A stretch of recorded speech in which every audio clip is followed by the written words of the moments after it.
Wizards of the Coast continues to outperform themselves in terms of laziness and creative bankruptcy.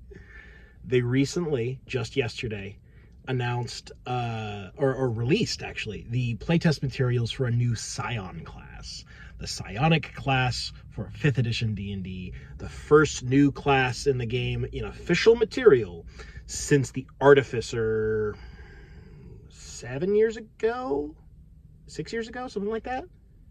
I think 7 years. You know what? You hear, oh, a psionic class. Psionics are always really interesting. In every past edition of D&D, they've always introduced new mechanics. They haven't always been balanced, to be sure. But they've always been creative, and they've explored the possibility space of the design of the system that they are in. You know what the Psion is in 5th edition? It's a full caster. It's just a wizard with a worse spell list and then some bard and battlemaster features sort of shoved in there. And you know what? It's so funny. It is hilarious to watch Wizards of the Coast try this. And yeah, it's a playtest document. It's not a final draft. I get it. But this is a major company with ostensibly like a staff of designers, if they have any left, that is putting this out. Like, this is not first draft. Like, this is first draft material. This is not the stuff you release to the public. And it doesn't really have, like, it's got some like ability dice, very similar to the Battlemaster maneuvers.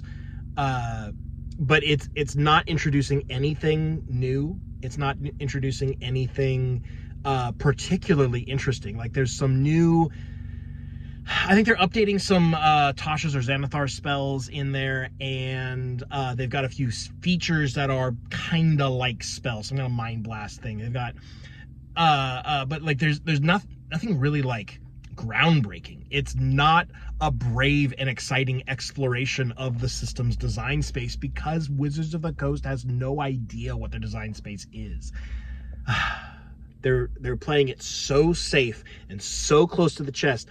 This is now the most similar that any psionic class has ever been to another class. So I would like everyone who ever said that 4th edition classes are homogenous to immediately get in the comments against Wizards of the Coast and tell them what they think about this, because this is just a wizard with a worst spell list. It is pretty much inarguably the worst full caster in the game if it were released. Like, I guess it's not technically in the game now, is it? It's got some support features, it's got some defensive features, it's got some, or not features, spells is what I'm talking about. It's got some support spells, defensive spells, so like illusions, battlefield manipulation. It doesn't have a few of the core staples you would expect from a Psion, but that's fine. It has no unique spells. No spells in this full caster are brand new. So sort of following along in the lines of the Artificer, who also has no unique spells. Like, this is just remixing. It's literally just swishing the bowls around of existing material and saying, do you like this? No? What if I turn it a little bit? Now do you like it? Like, that's what this is. And if I was still playing 5th edition, I would be outraged. I'm not, so it's funny. It's funny to me. This is the worst full caster in the game because it doesn't have any of the particularly powerful spells off the Wizard or the Sorcerer lists. It doesn't have the power trio of reaction spells. Like, this is a full caster that is like, it borderlines, like, it's not quite as strong, it's not quite as weak as the Warlock. Not to say that the Warlock is weak, but it is definitely like below the full casters.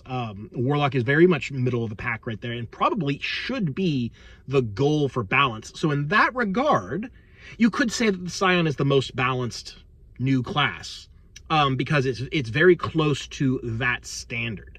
It's just probably a little bit above it still, but it's like, so in that regard, sure, yeah, I guess good design. But for creativity's sake, this is an atrociously uncreative thing. Like, if I saw someone doing a Psion as a full caster on a homebrew like subreddit, I'd be like, okay, it works, but hear me out. Let's try some new directions, because it's psionics, and in a game where differences in characters and differences in power sources are kind of defined by the way your abilities work and not what you do. Why is psionics exactly like spellcasting? Why does a psionic class have spell slots?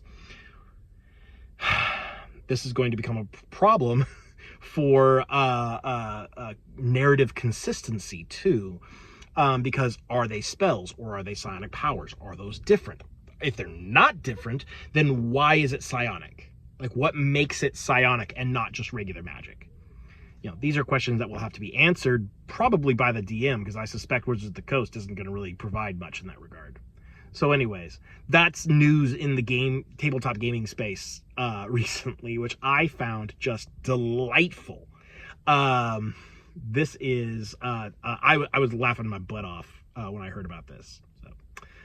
So I thought I'd share it with you, share my thoughts. It's laughably bad design, despite, and that's the weird thing. It's like, despite being very balanced, despite arguably being like, if this was in the player's handbook instead of Wizard, the game would pretty much inarguably be a better game in terms of balance. But that is not the case. That is not the game that we are talking about here. So I don't see a lot of purpose to this class existing, except to clown on martial classes, because it gets extra attack at level 6, and it's a better extra attack than the fighter gets.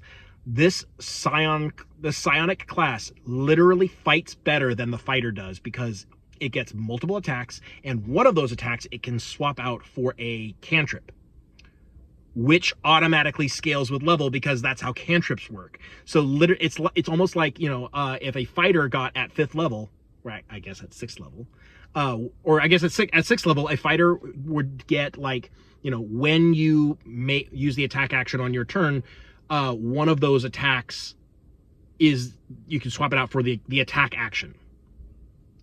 You know, it's like nested scaling inside your scaling. That's an insane thing to put into a class, especially like if you are maintaining the pretense that the fighter is supposed to scale well in terms of at-will damage. It clearly does not, because the Psion does it better. I think it's just the funniest thing I've seen all week.